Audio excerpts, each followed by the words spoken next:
this video, I'm going to break down a simple formula for how to run faster. Now, because I own a speed training center, I've written 2 books on speed development, and I'm the president of the IYCA, I get asked the question all the time, can you actually get faster? The answer is absolutely yes. Now, there's a big difference between being fast and being faster. I'm not necessarily going to guarantee that you're going to be fast like Usain Bolt fast, but I can definitely show you how to get faster with this simple formula.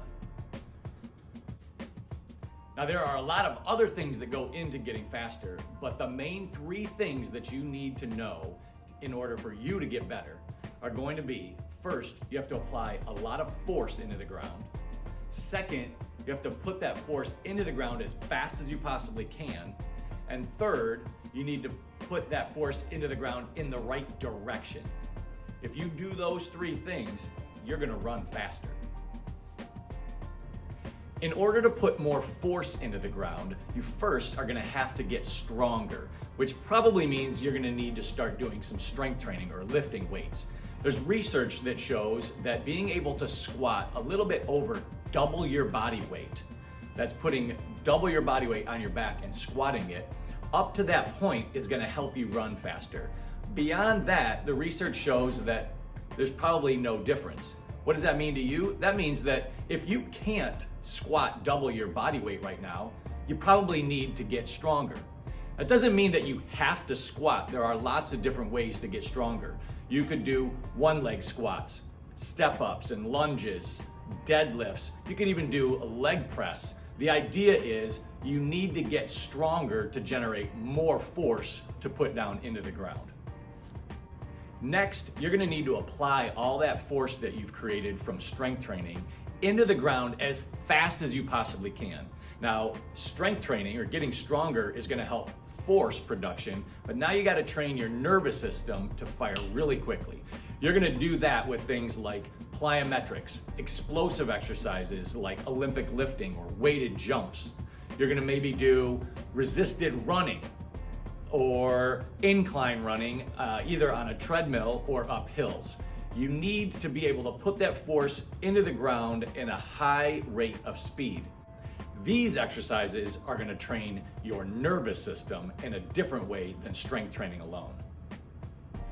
The last part of the formula is applying all of that force into the ground in the right direction. Essentially, that is running mechanics or your running technique.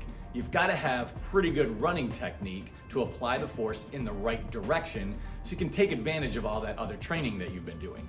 Now, I want you to understand that there are 2 distinct ways to run. There's acceleration, which is going to be your first 4 to 8 steps, and then there's top end running. Of course, there's a transition in between those, but let's just talk for a second about those 2 aspects of running. The first way of running is acceleration.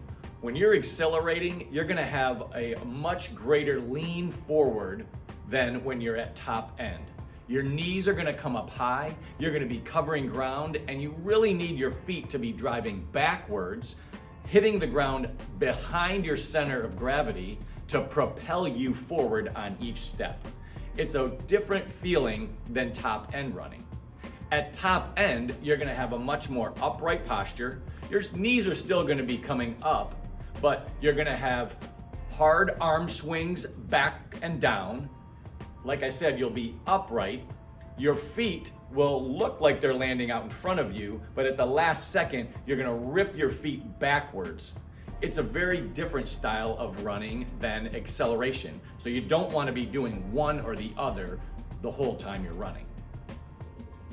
I've made several other videos on how to run properly and different aspects of running mechanics, like how to stay on the balls of your feet and how to use your arms and how to put your feet into the ground properly. That's way too much for this video, so you can watch those. But I would also highly recommend you get yourself a coach to give you that individualized instruction and also give you feedback and how to train properly. Now, the last thing you have to do in order to run faster is you have to take all this information and you have to go out there and train. And you've got to train consistently and as hard as you can. You have to run fast and practice fast if you want to get faster.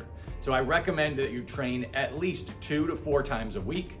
It's gonna take you 30 to 60 minutes of working on speed, and then you're also gonna have to add your strength training a couple of days a week. But you've gotta go out there and train, it's gotta be consistent, and getting faster takes time, so don't expect to get faster overnight.